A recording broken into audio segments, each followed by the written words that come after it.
Hello students, welcome to your computer class. आज हम लोग चैप्टर 2 स्टार्ट करेंगे। हालांकि चैप्टर 1 और chapter 2 is the revision one, ठीक है, but both are the important one कि आपके पेपर में मिनिमम 15 से कम तो बिल्कुल भी नहीं, ठीक है। नंबर का पेपर, नंबर के क्वेश्चन आपके फर्स्ट 2 चैप्टर में से आते हैं। The first section of your paper, I think approx 15 marks or 20 marks, the first section इसी 2 चैप्टर से आते हैं। समझिए 15 से 20 marks in the 70 marks paper आपके इन्हीं 2 चैप्टर में से आएंगे, ठीक है। तो it is the important one. Now Python revision 2, that is your second chapter. First chapter में हम लोगों ने पाइथन का बेसिक लूप कैसे चलता है और इफ कंडीशन कैसे, टोकन, लेटर, ये सारे completed.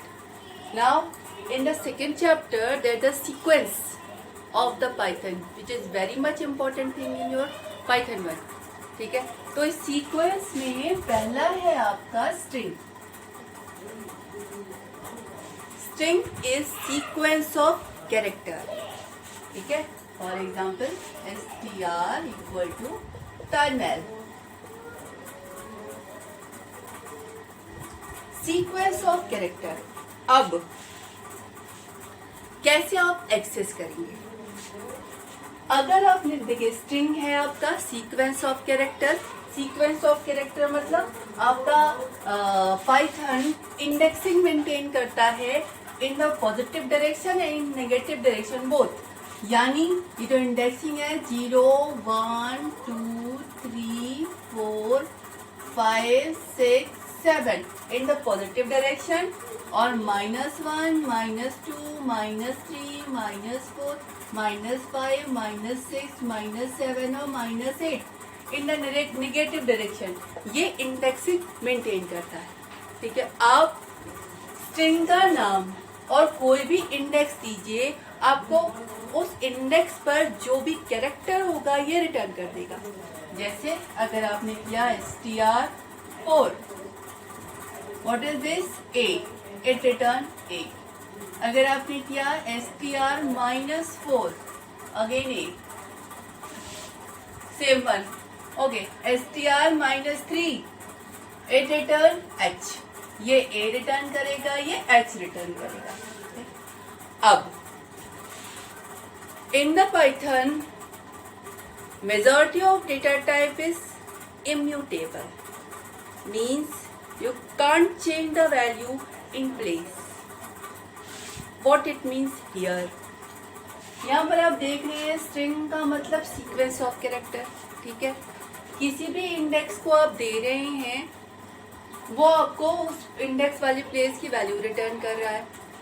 अब अगर मान लिया आपने ये किया str is equal to Taj Mahal और उसके बाद आपने कर दिया str is equal to hello, क्या होगा? क्या इस ताजमहल की जगह पर हेलो लिखा गया? नहीं।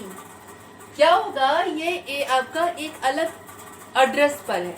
अब उस अलग एड्रेस का रिजल्ट यहाँ पे आ जाएगा। You can access this hello from this str। Immutability कहाँ पता चलती है? जैसे आपको ये दिख रहा है str4 equal to A, str4 print करेंगे तो A प्रिंट होगा। और अगर आपने गलती से लिख दिया str4 is equal to Z, means you are changing the value of string 4th place, this will give you the error. क्यों? क्योंकि आप रेफरेंस की उसी प्लेस पर कोई भी वैल्यू को आप चेंज नहीं कर सकते। इसी चीज को इम्यूटेबिलिटी बोलते हैं, means you can't change the value in place. यहाँ पर आप कह रहे हो कि वैल्यू चेंज हो रही है, पर एक्चुअल में वैल्यू नहीं चेंज हो रही है, वो अलग एड्रेस पर था या अलग एड्रेस पर है, ठीक है। अब आप सीधा सीधा उसी एड्रेस पर अगर चेंज करने की कोशिश करेंगे तो वो आपको एरर देगा, ठीक। This is called the immutability.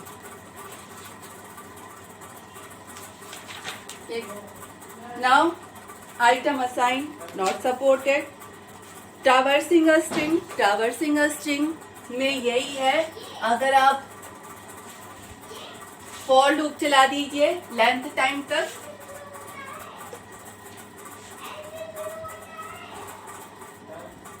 या यही लिख दीजिए फॉर आई इन str। यहाँ पर क्या आ गया, ये वाला सीक्वेंस आ गया। हर बार आई की वैल्यू इस सीक्वेंस का एक एक कैरेक्टर होगी। अगर आप प्रिंट आई करेंगे तो आपका ये पहले टी, फिर ए, फिर जे, फिर एम, फिर ए, फिर एच, फिर ए, फिर एल, ऐसे प्रिंट होगा। That is the traversing a string. एक तरीका ये भी है और दूसरा तरीका यहाँ पर रेंज डाल दीजिए और लेंथ टाइम डाल दीजिए। मीन्स सेम, मैं दोनों बता देती हूँ। यहाँ पे अगर आपने ऐसे किया, यहाँ पे पूरी स्ट्रिंग आ गई यानी पूरा सीक्वेंस आ गया। आई की वैल्यू हर बार उस सीक्वेंस का एक एक कैरेक्टर ये प्रिंट होगा। अगर मान लीजिए आपने ये लिखा फॉर आई इन रेंज 0 से जो शुरू होता है len of str। Length of str क्या है, 8 कैरेक्टर है, तो ये 0 से लेके 7 तक चलेगा। ठीक है, आपने क्या किया, प्रिंट str i। यहाँ पर क्या आया, यहाँ पे 0 से लेकर 8 आया, यानी टोटल जो सीक्वेंस आया वो आया 0, 1, 2, 3, 4, 5, 6 और 7। ये यहाँ पर आया इस रेंज का रिजल्ट। पहली बार आई की वैल्यू 0, प्रिंट होगा str0 यानी t, फिर str1 यानी a, फिर str2 यानी j। ठीक है, m, a, h, a, l same value print करेंगे। That is the traversing a string. या तो आप सीक्वेंस दे दीजिए फॉर में या इंडेक्स दे दीजिए। ठीक है, तो सीक्वेंस भी हर अगला कैरेक्टर रिटर्न करेगा और इंडेक्स भी अगले इंडेक्स पर जो कैरेक्टर है वो रिटर्न करेगा। Both are the traversing. Now come to the next topic, that is the string operation.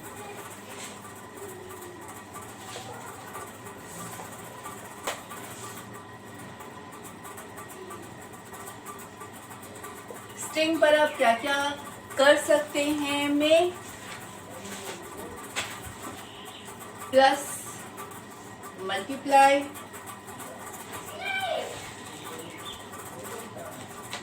इधर पहला स्ट्रिंग कॉन्कैटिनेशन। स्ट्रिंग कॉन्कैटिनेशन का मतलब होता है, concatenation means adding to string. दो स्ट्रिंग को आप कॉन्कैटिनेट यानी जोड़ सकते हैं। जैसे अगर आपने लिखा str is equal to hello और str1 इक्वल टू वर्ड, आप str प्लस str1 ऐसे भी कर सकते हैं। आप हेलो प्लस वर्ड ऐसे भी कर सकते हैं। आप str प्लस वर्ड ऐसे भी कर सकते हैं। ठीक है, all the 3 are the correct one. Incorrect कब हो जाएगा, जब आपको ये पता है कि ये स्ट्रिंग है और उस स्ट्रिंग में आप कोई नंबर जोड़ने की कोशिश कीजिए। This will give you the error. आप कॉन्कैटिनेशन देखिए, 2 नंबर को आप जोड़ सकते हैं, 2 नंबर जोड़कर अर्थमेटिक रिजल्ट देगा। 2 स्ट्रिंग को जोड़ सकते हैं, it will give you the concatenated result. लेकिन अगर आप एक स्ट्रिंग और एक नंबर को जोड़ते हैं वो आपको एरर देगा। ठीक, now the second operation is the multiply means the replication.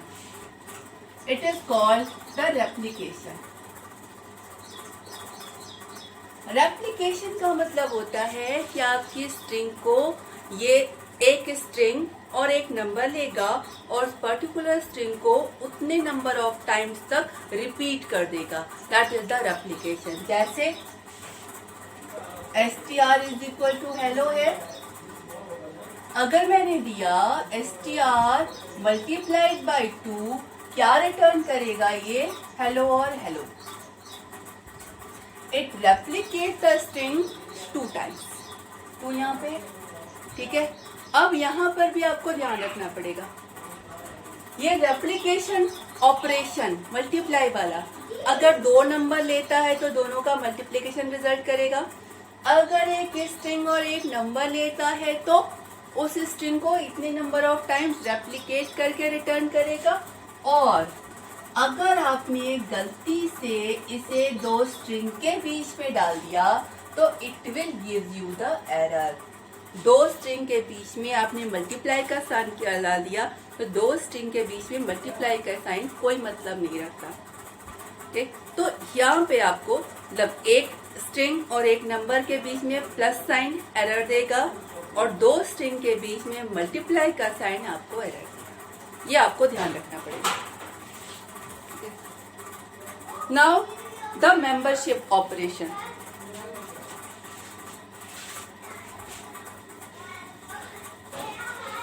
Third one is the membership operation. Membership operation, that is in and not in. Membership operation take a substring and a string and return true. पहला in ले। In operator take a substring and a string and return true if the substring is present in the string. जैसे str is equal to Taj Mahal है। अगर मैंने किया TA in str, क्या ये सब स्ट्रिंग इस स्ट्रिंग में है? हाँ है, तो ये ट्रू रिटर्न करेगा। अगर मैंने किया Z in str, ये फॉल्स रिटर्न करेगा क्योंकि आपके इसमें कहीं भी Z नहीं है। ठीक है, not in is reverse. Not in आपका ट्रू तब रिटर्न करेगा जब ना हो और फॉल्स तब रिटर्न करेगा जब हो। यानी अगर आपने किया Z not in str, it return true. क्यों? क्योंकि Z आपके इस ताजमहल में नहीं है। ठीक है, तो this is the membership operation. It take a substring and search the substring into a string and return true if that substring is present in the string and return false if substring is not present in the string. ठीक है, reverse not in operation take a substring and a string, return true if substring is not present in the string, return false if substring is present in the string. ठीक है, इसके बाद comparison operator.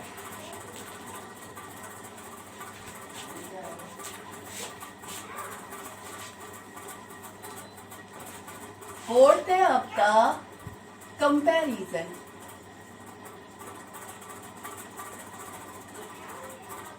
Comparison operation में less than equal to greater than equal to और not equal to सब चलता है। अब ये स्ट्रिंग पर कैसे चलता है? ऐसे देखिए, मैंने मान लिया str इक्वल टू लिया ताजमहल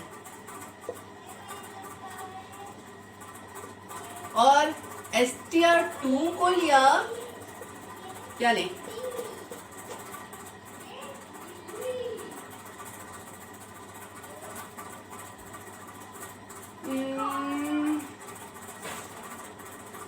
कुतुब मीनार ले लेते हैं, नहीं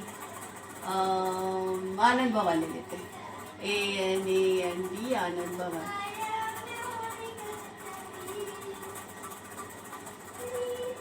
ठीक, अब str1 is less than str2। अब इस लाइन का क्या मतलब हुआ?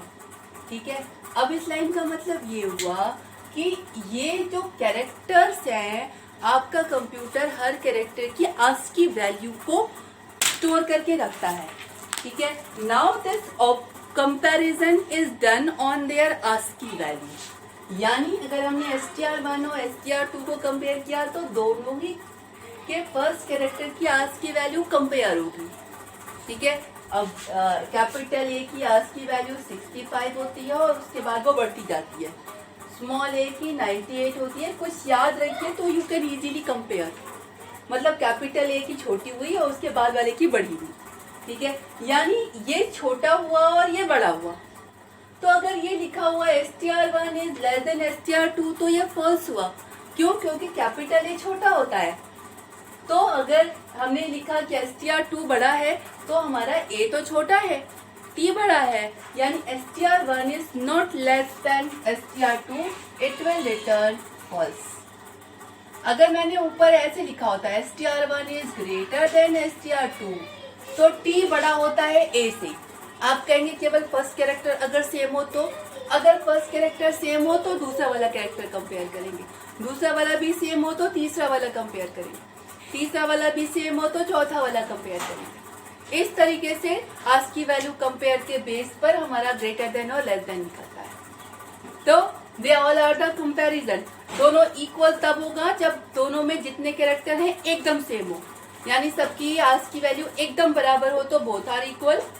एक भी जगह आज की वैल्यू देखिए, अगर आपको ये दो, ये T A J is not equal to T A J, क्योंकि ये कैपिटल टी है, ये स्मॉल टी है। कैपिटल टी की आज की वैल्यू कुछ और होती है, स्मॉल टी की आज की वैल्यू कुछ और होती है, तो they are not equal.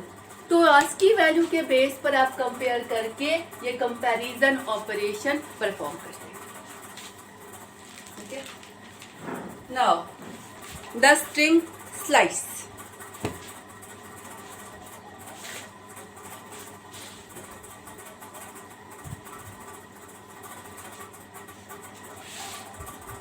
String slice, string slice क्या होता है?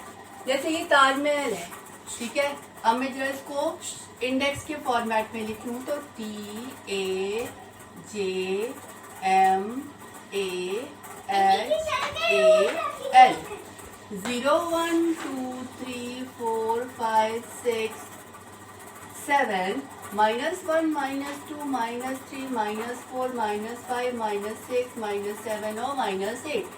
स्ट्रिंग स्लाइस क्या होती है कि आपने एक स्ट्रिंग दे रखी है, उस स्ट्रिंग से आपको एक सब स्ट्रिंग निकालनी है। तो सब स्ट्रिंग निकालने के लिए you will give the string name start, stop और स्टेप सेम। अब आपकी मर्जी है, आप इसमें से कोई भी या तो दोनों दे सकते हैं, लेकिन मिनिमम 1 चाहिए, मिनिमम 1 चाहिए। ऐसे मिनिमम 1 नहीं भी चाहिए, चलिए मैं आपको दिखाती हूँ। अगर आपने दिया, मेरे लिए ये str1 है, अब मैं आपको दिखाती हूँ। अगर आपने किया str1 कोलन, कोई भी आपने इंडेक्स नहीं दिया, अगर आपने स्टार्ट नहीं दिया means it will start from 0, अगर आपने स्टॉप नहीं दिया तो it will end up to the last character. तो ना तो स्टार्ट दिया है ना तो स्टॉप दिया है, तो it will return the complete string TAJMAHAL, पूरा का पूरा, ठीक। अब आपने मान लीजिए स्टार्ट नहीं दिया, केवल स्टॉप दिया, ठीक।